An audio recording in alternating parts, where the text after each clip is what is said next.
축복입니다. 나도 축복의 통로입니다. 이름 밝히시고요. 나도 축복의 통로입니다. 여러분, 지난 한 주 동안 잘 지냈나요? 지난주에는 기쁨도 있었지만 또 아쉬움도 여러분에게 남아있는 줄 압니다.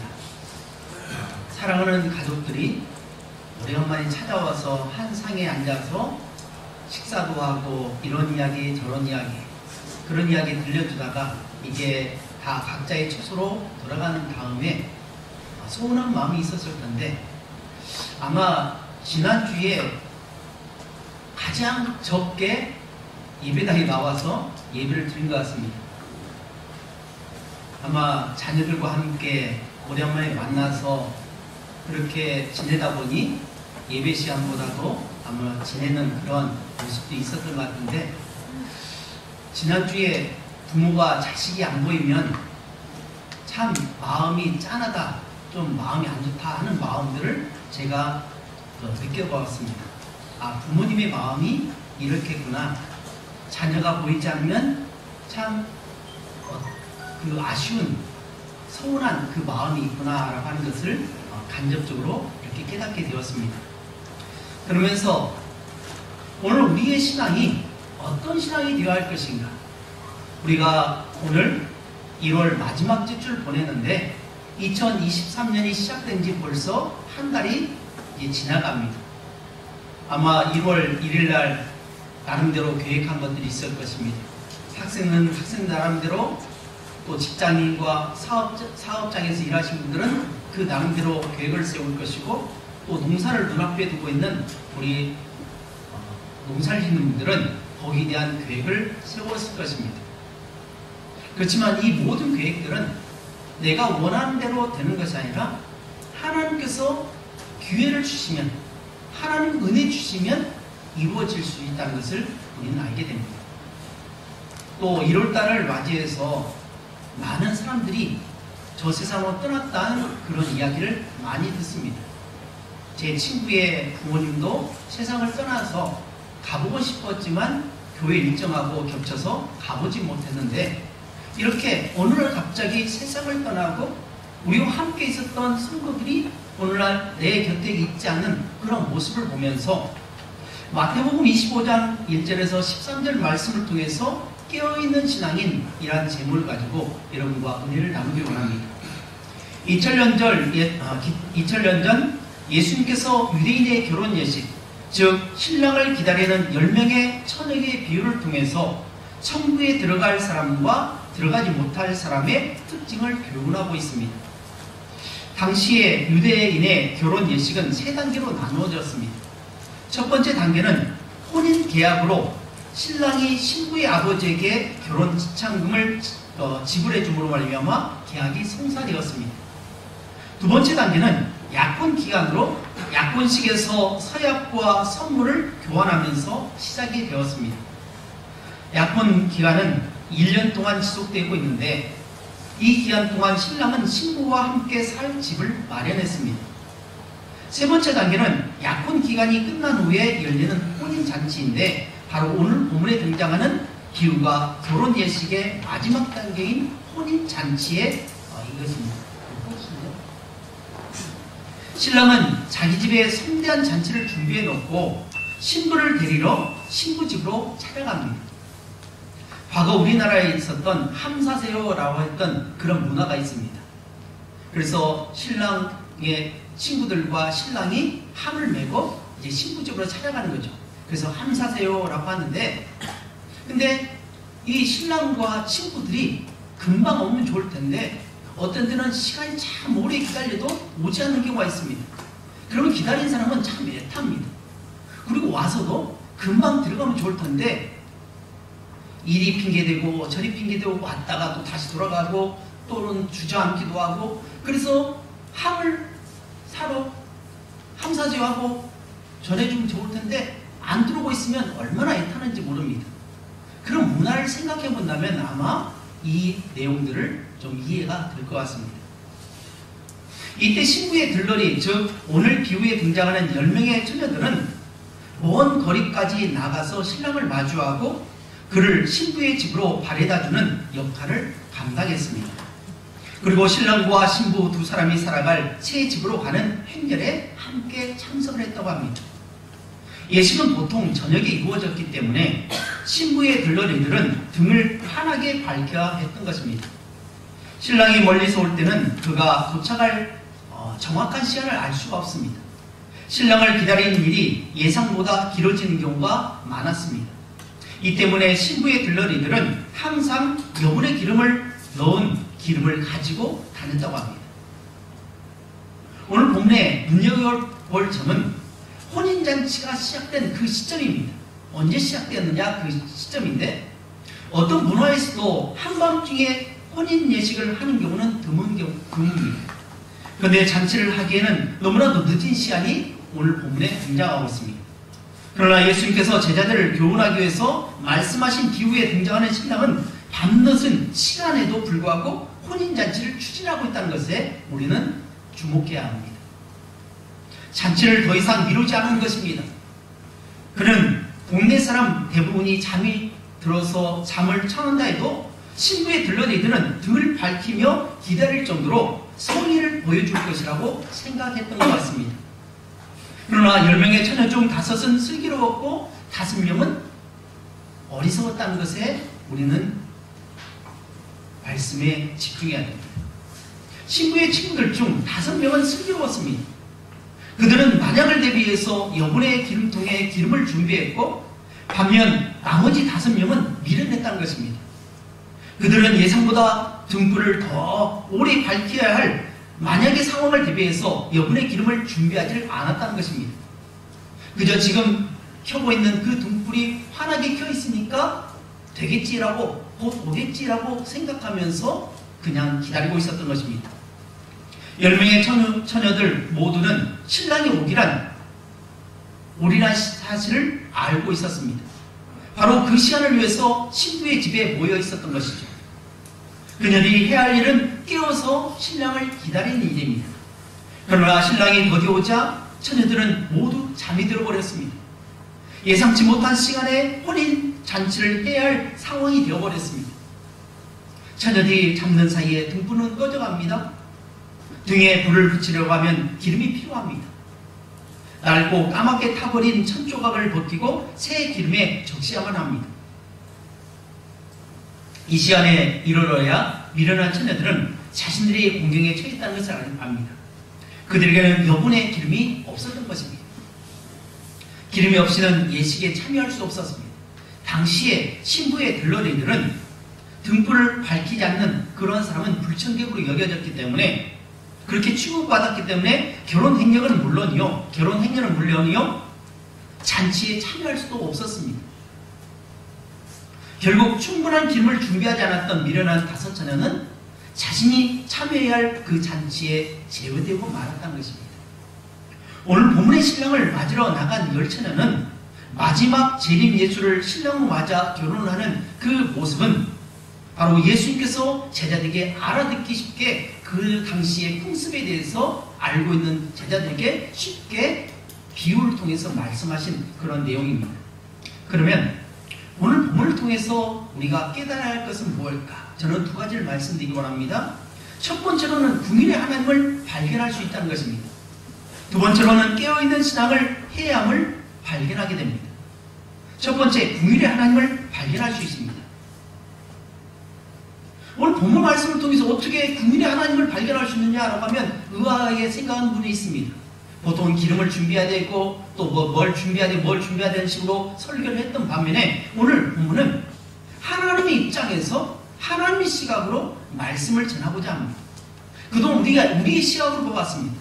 우리의 시각으로 어떻게 준비해야 되고 어떻게 해야 되고 하는 그런 것이라면, 제가 오늘 말씀드리고자 하는 것은 하나님의 시각에서 신랑을 기다리고 있는 그 신부들 들러리를 향해서 어떻게 대하시는지에 대해서 이 시간 살펴보기 원합니다. 오늘 보면 5절 말씀 다 같이 봉독하도록 하겠습니다. 5절 말씀입니다. 시작. 신랑이 어디 오고 다 조명 잘세. 오늘 본문을 보면 신랑이 더디 온다고 했습니다. 그래서 어떻게 했죠? 5명은 자고 5명은 깨어 있었습니까? 뭐라고 나오고 있죠? 다 잤어요. 다 잤다는 것입니다. 이 말씀을 통해서 우리가 깨닫게 되는 것은 잠을 안 자고 눈을 똑바로 뜨고 정신을 바짝 차리고 기다려야 된다라고 하는 그 내용이 아니란 겁니다. 어떤 내가 지금 신랑을 맞기 위해서 밤잠 안 자고 그냥 뜬으로 과거에 우리 명절이 되면 많은 자녀들이 멀리서 옵니다. 요즘이야 자가용이 있고 금방금방 오지만 교통 시설이 잘 되기 때문에 금방 오지만 어떤 경우는 13시간, 14시간 차가 밀려가지고 버스를 타고 오다가 늦게 오는 경우가 있습니다. 10시 정도 도착한다고 했는데 10시간이라 2시, 3시, 4시, 어떤 경우는 5시까지, 6시까지 기다려야 오는 경우가 있었죠. 그럼 어떻게 합니까? 그 자녀를 기다리기 위해서 오랫동안 뜬으로 기다리고 있습니다. 오겠지 하고 기다리는데 오지 않고 그러다가 그냥 잠이 들어버린 그런 경우를 생각해 본다면 아마 이해가 될 것입니다. 신랑이 더디 왔다고 말씀하고 있습니다. 10명이나 되는 신부의 들러리들이 신랑을 기다렸습니다. 그런데 자신들이 생각하는 것보다 더디 왔다는 것입니다. 오늘과 같이 편리한 시대가 있다면 지금 몇 시 정도, 지금 어디 정도 왔느냐라고 전화하면 될 것을 당시에는 그렇지 않았다는 거죠. 그리고 예수님께서 말씀하신 그 시대는 오늘 우리의 시대가 아닙니다. 만약 몇 시 정도 온다고 하면 그때 잠을 자다가 알람을 맞춰놓고 그때 따르릉 하면 그때 일어나서 급히 준비하면 될 것입니다. 근데 오늘 본문에 신랑이 언제 올지를 모른다는 것입니다. 신랑이 도착하면 곧 말세인 재림을 상징하고 있습니다. 여기에서 신랑은 재림하실 예수님을 말씀하고 있고 10명의 신부의 들러리들은 예수 그리스도를 이미 영접했던 사람들로서 믿음으로 살아가는 일반 성도를 지칭하고 있습니다. 다시 말하면 마지막 때에 우리의 마지막이 올 수도 있고 세상의 마지막이 올 그 재림, 주님이 다시 오신다고 말씀하셨던 하늘로 승천하셨던 그 예수님께서 심판으로 오셨을 때에 이 신랑과 맞아서 결혼할 모든 성도를 가리키고 있다는 것입니다. 믿음을 가진 성도들은 모두 예수님의 재림을 믿습니다. 그러나 그 재림의 때는 아무도 알 수 없다는 것입니다. 그러면 왜 더디 오는 것일까요? 물론 이것은 신랑 마음입니다. 그런데 저는 여기서 한 가지 사실을 더 나누기 원하는데 그것은 바로 오늘 본문에 묵상하면서 국민의 하나님을 깨달았다는 것입니다. 신부의 입장에서, 들러리의 입장에서는 신랑이 빨리 와야만 합니다. 행복한 결혼생활, 혼인생활이 열리게 될 것입니다. 그런데 신랑이 더디 오므로 인해서 마음이 애타고 있고 기다림에 지쳐 그만 잠이 들고 있습니다. 우리가 신앙생활하다 보면 어떤 분들은 정말 많은 고통을 당합니다. 예수 믿는 것 때문에 조롱을 당하기도 하고 손가락질 당하기도 하고 피해를 입기도 하고 초대교회처럼 예수 믿는 것 때문에 예수 그리스도를 구주로 영접하는 순간 그들의 삶은 이상하게 자꾸만 나락으로 떨어집니다. 예수 믿으면 기쁘고 예수 믿으면 행복해야 되는데 오히려 세상에서 핍박을 당하고 있고 직장에서 쫓겨나고 장사가 되지 않고 먹을 것이 없고 굶주림에 지쳐있는 그런 모습의 삶을 살아가는 성들의 마음들은 어떻게 하겠습니까? 이 고통에서 어디서 빨리 좀 헤어나왔으면 좋겠다는 그런 생각을 할 것입니다. 아마 병원에 입원하신 분들 생각이 다 그럴 것입니다. 병원에 입원하면 어떻게 합니까? 의사 선생님이 약을 처방하면 그 약을 먹고 며칠 지나면 나오리라 생각하지만 어떤 거는 금방 나오는 경우도 있지만 대부분은 한 달, 두 달, 세 달 도대체 내가 나갈 수 있는 것인지 나는 과연 퇴원할 수 있는 것인지 내가 두 발로 걸어갈 것인지에 대한 그런 두려움이 있지 않습니까? 그래서 어서 빨리 나가고 싶은 그 마음이 있는 것처럼 핍박을 받고 어려움을 당하는 신앙인에게는 예수님이 어서 빨리 재림 좀 했으면 좋겠다는 것입니다. 아마 북한에 있는 지하교회에 있는 성도들이 그랬을 것입니다. 다른 나라에서 많은 고난을 당하는 예수 그리스도를 믿음으로 활용해서 가족을 잃고 직장을 잃고 사업장을 잃고 정말 고통스러워하는 그분들에게는 예수님께서 어서 빨리 왔으면 좋겠다고 하는 그런 생각이 들 것입니다. 오늘 처녀 10명의 처녀들이 바로 그런 마음을 가졌습니다. 신랑이 어서 오기를 바랬습니다. 근데 신랑이 더디 오고 있다는 것입니다. 사랑하는 여러분, 왜 신랑이 늦게 왔을까요? 여러분은 이 본문의 말씀을 읽을 때마다 이 부분에서 아마 생각을 못했을 것입니다. 저도 그렇습니다. 근데 이 말씀을 묵상하면서 그런 것이 보입니다. 신랑이 더디 온다.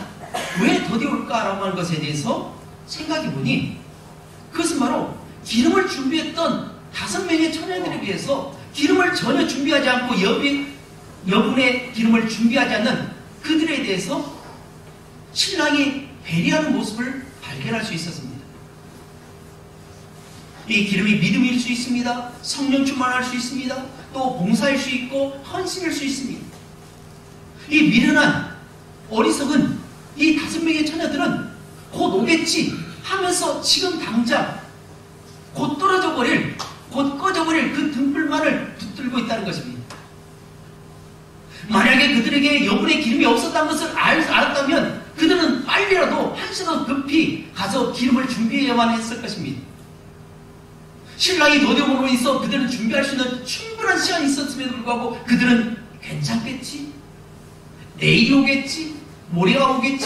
오늘 못하면 내일하고 내일 못하면 글피하고 오늘 믿음이 없지만 내가 교회를 다니지만 믿음이 없어가지고 그냥 예배 드리는 것이 힘들고 봉사하는 게 힘들고 예배당에 앉아있는 자체가 너무나도 버거운 그런 모습에 있을 때 믿음이 안 생긴다고 그냥 가만히 주저앉아 있는 모습이 아니라 믿음이 없다면 믿음이 생길 수 있도록 말씀을 읽어야 되고 기도를 해야 되고 예배에 참여해야 되고 자꾸만 성도들과 어울리면서 내 믿음이 성장하도록 그렇게 해야 하는 반면에 괜찮겠지. 우리 엄마가 신앙생활 잘하니까 우리 아버지가 기도 많이 하니까 우리 아버지가 목사니까 우리 어머니가 권사님이니까 우리 아버지가 장로님이니까 나는 괜찮겠지 라고 하는 그러한 세워라 내오라 하면서 그냥 그 자리에 앉아있는 어리석은 5명의 처녀들의 모습이 혹시 나의 모습은 아니지 하는 생각이 들었으면 좋겠습니다. 수많은 사람들이 기도하면서 열정적으로 새벽 예배 드리면서 말씀을 읽으면서 신앙이 불타오르도록 그렇게 성령 충만하도록 기도하는 그런 사람에 비해서 그저 어떻게 하나 보자 이니 두리번 저리 두리번 하면서 그냥 세월만 보내고 있는 눈앞에 코앞에 있는 이익만을 바라보면서 살아가는 어리석은 우리의 모습은 아닌지 생각해 보았으면 좋겠다는 그러한 입장에서 오늘 말씀을 전합니다. 이 말씀이 여러분뿐만 아니라 저에게도 해당되는 겁니다. 어떤 분은 80평생 살아오시고 어떤 분은 90평생 살아오셨고 어떤 분은 70, 60, 50, 40 근데 저는 가끔 그런 생각을 해봅니다. 만약 20대 하나님 앞에 불림받았다면 나는 과연 어느 위치에 있을까? 하나님께서 과연 나를 받아줄까? 라고 생각해보면 너무나도 좋은 마음입니다.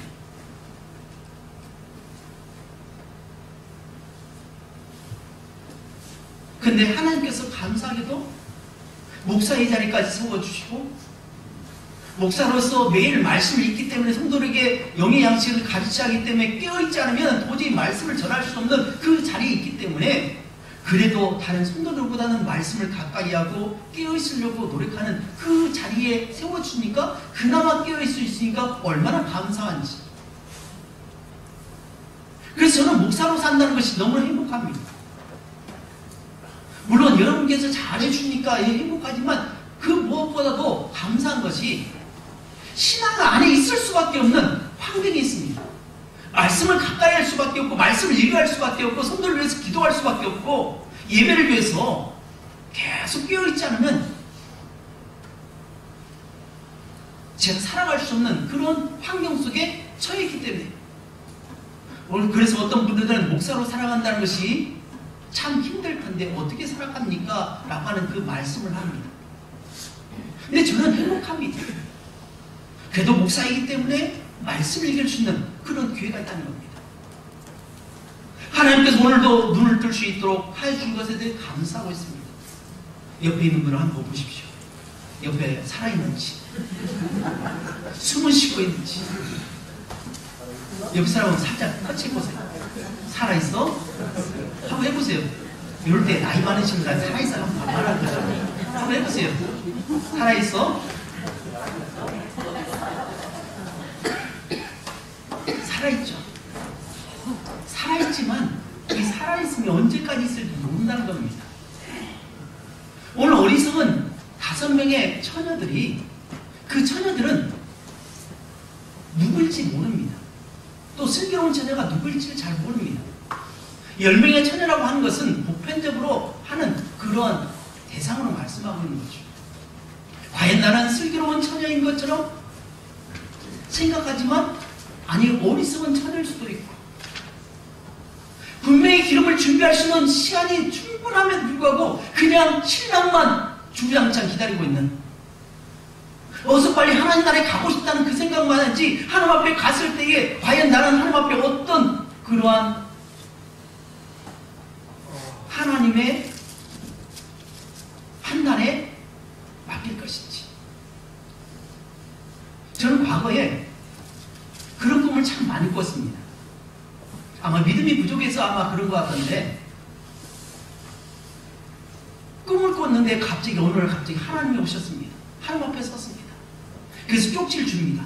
이 쪽지를 열어봐야 하는데 천국을 갈 것인지 지옥을 갈 것인지 정말 얼마나 떨리는지 모릅니다.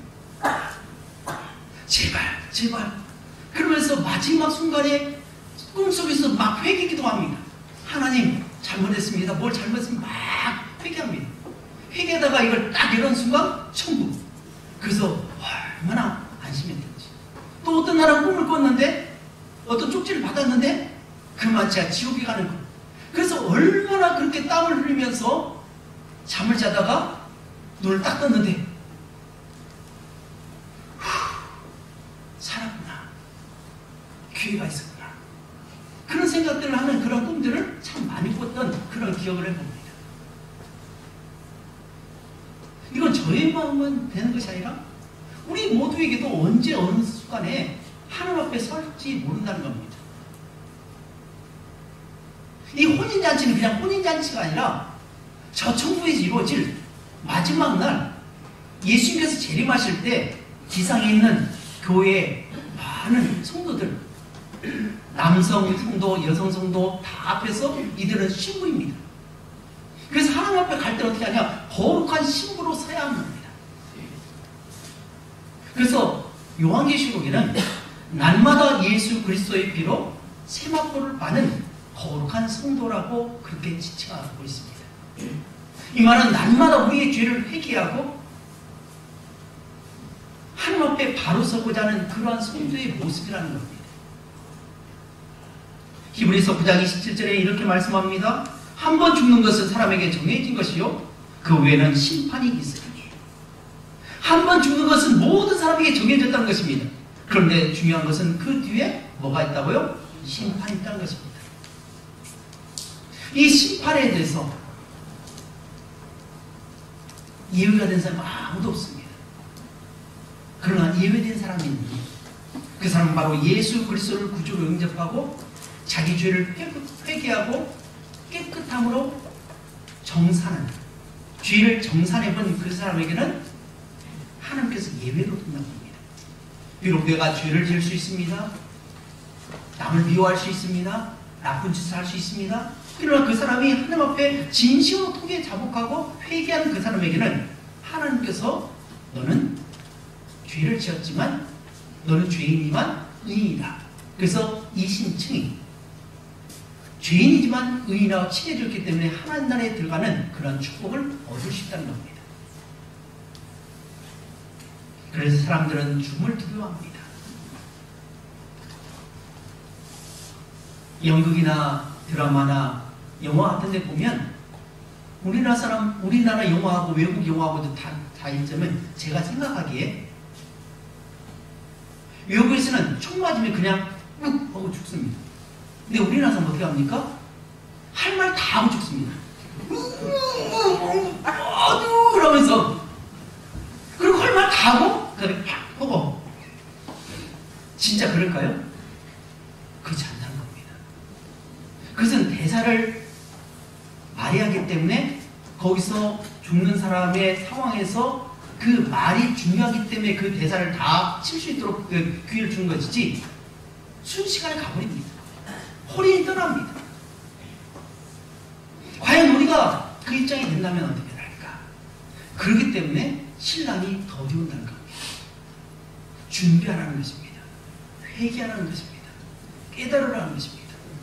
기회를 주니까 기회를 줄 때 어서 빨리 가까운 곳에 서서 기름을 준비하라. 충분한 시간이 있었습니다. 근데 준비하지 않았던 것입니다. 우리가 월드컵 축구를 하다 보면 이번 월드컵에서도 나오죠. 분명히 코너킥의 기회가 있었는데도 불구하고 어떻게 합니까? 그냥 휙 하고 불어버렸잖아요. 그죠? 그래서 그 심판에서 막 화를 냈던 그런 모습인데 이 휘슬을 부를 수 있는 것은 심판의 권한입니다.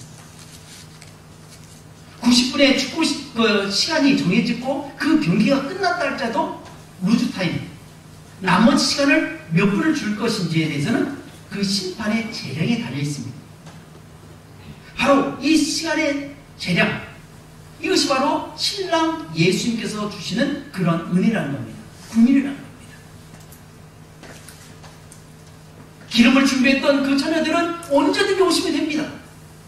그런데 기름이 준비되지 않는, 여분의 기름을 준비하지 않는 그 사람에게는 어떻게 합니까? 만약 신랑이 곧바로 와버리면 그들은 전혀 가만히 없습니다.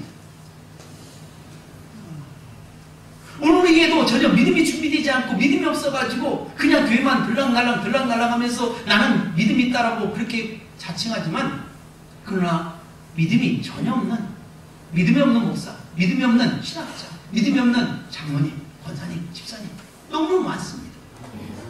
혹시 내가 그런 사람이 아닌지 이 말씀을 통해서 다시 한번 점검해 보았으면 좋겠습니다. 사랑하는 성도 여러분, 여러분이 지금 숨을 쉬고 있습니까? 이것은 하나님의 사랑입니다. 국민하심을 나타내고 있습니다. 예수님을 맞이할 수 있도록 충분하게 준비할 수 있도록 우리에게 기회를 주신 입니다. 신랑이 더디 오기에 이른 저녁에 부족한 기름을 준비했다면 어리석은 다섯 처녀들은 혼인잔치에 들어갈 수 있는 특권을 누릴 수 있었는데, 안타깝게도 그들은 헛되이 시간을 보내고 말았다는 것입니다. 신랑이 더디 온다는 것은 다시 말하면 재림의 시간이 자꾸만 미뤄지고 있다는 사실에 우리는 기회가 있음을 생각해야 됩니다. 예수님 당시에 말세라고 했습니다. 그 뒤로 2000년이 지났습니다. 그리고 2023년이 지났습니다. 그만큼 기다려 주신다는 겁니다. 그럼 어떻게 합니까? 귀를 잡아야 됩니다. 창세기 6장 이후에 보면 홍수로 세상이 심판할 때 하나님은 특별히 노아에게 높은 산 위에 방주를 만들고 사람들을 불러 모으고 정결한 짐승 7쌍씩과 부정한 짐승들 2쌍씩을 방주에 드리도록 했습니다. 그리고 노아의 나이 600세 되던 해에, 그리고 에녹의 아들 무드셀라 나이 969세에 세상에 홍수가 임했습니다. 무드셀라의 이름은 저번에도 말씀드렸듯이 창을 던지는 자, 세상의 종말을 상징하고 있기에 아버지 에녹은 하나님의 경고하심을 받고 무드셀라를 낳은 후에 300년을 동행하다가 죽음을 보지 않고 하나님 앞에 갔다고 있습니다. 이렇게 경고하심을 받은 에녹은 자신의 삶을 정결하게 하고 경건한 삶을 살았던 반면에 노아 당시 대부분의 사람들은 온갖 죄악에 물들어 부어라 마셔라 하면서 그렇게 살다가 멸망을 당했다는 것입니다. 사랑하는 성도 여러분, 왜 그토록 이 세상에 교회가 많을까요? 교회 밑에 교회, 교회 위에 교회, 교회 밑에 교회, 너무나 많은 교회가 있습니다. 여러분 여기에 대해서 어떻게 생각하십니까? 왜 교회가 많냐라고 그렇게 말씀하실 수 있지만, 또 다른 편에서 보면 하나님 입장에 생각한다면, 하나님의 시각을 본다면 사람에게 기회를 주시기 때문에 이 교회에서 상처받고 신앙생활을 못한 사람이 저 교회 가서 신앙생활을 잘할 수 있습니다. 또 여기서 상처받고 또 이곳에 가서 또 신앙생활을 잘할 수 있습니다. 그래서 저는 교회, 우리 동산교회가 바로 둥지교회라고 얘기했던 것이 많은 상처를 받고 다녔던 그 성도님들이 우리 동산교회 와서 한 달이든 1년이든 2년이든 3년이든 신앙 잘 시키다가 다시 원상태 복귀해서 신앙생활 할 수 있고 또 다른 곳에 못한다면 여기서라도 정착해서 참 기쁨 가운데 신앙생활하는 것이 하나님의 뜻이겠다라고 하는 그런 마음이 들어서 둥지교회라고 하는 그런 믿음이 생겼던 것입니다. 교회가 많다는 것은 내 마음에 맞는 나와 맞는 사람들과 함께 어울려서 신앙생활하며 기쁨을 하나님의 말씀 가운데 깨달을 수 있는 그러한 교회를 주시기 위해서 교회가 많게 된다고 저는 그렇게 판단이 됩니다.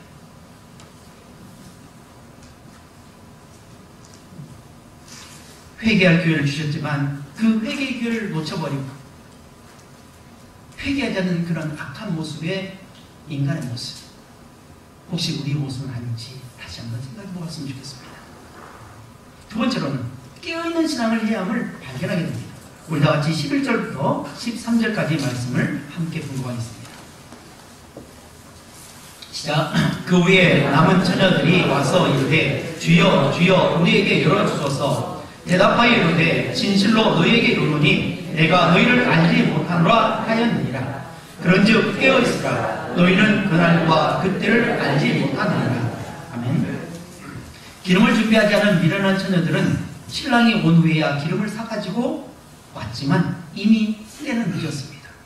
혼인잔치집의 문은 닫혀버렸습니다. 문을 열어달라고 아무리 두들겨도 난 너를 알지 못한다 라고 하시면서 마지막이 뭡니까? 그런즉 깨어있으라. 너희는 그날과 그때를 알지 못한다.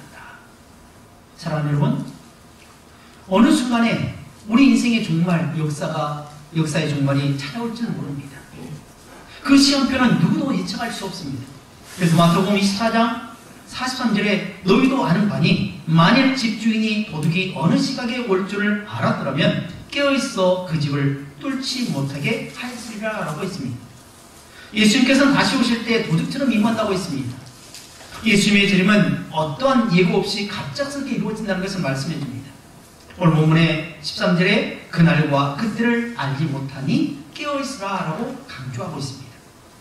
마지막 때가 중요한 것은 주님이 언제 오실지 모르기 때문에 그렇습니다.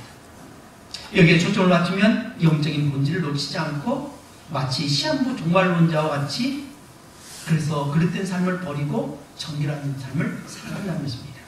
이제 말씀을 믿기 원합니다. 신랑이 늦게 온다는 것은 신부의 입장에서 보면 너무한 그러한 생각이겠지만 다른 한편으로 생각하면 아직 준비되지 않은 5명의 처녀가 있기 때문에 금방 올 수도 있지만 더디 오신다는 겁니다. 이 신랑은 바로 재림 예수입니다. 예수님께서 우리에게 기회를 주십니다. 이 기회를 절대로 놓치지 않기를 주님으로 축복합니다. 여러분뿐만 아니라 우리 가족 중에도 아직 예수를 믿지 않는 사람이 있습니다.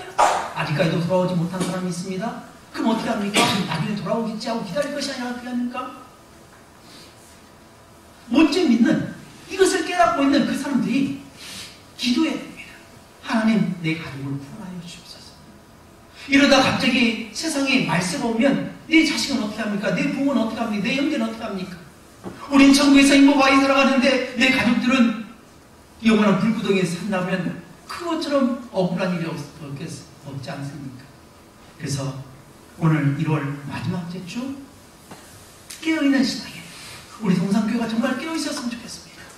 우리 교회가 깨어있으면 얼마나 지역이 살고 지역교회가 살고 우리나라가 살아가는 그러한 복된 그러한 역할을 우리가 감당하길 주님을 축복합니다. 기도하겠습니다.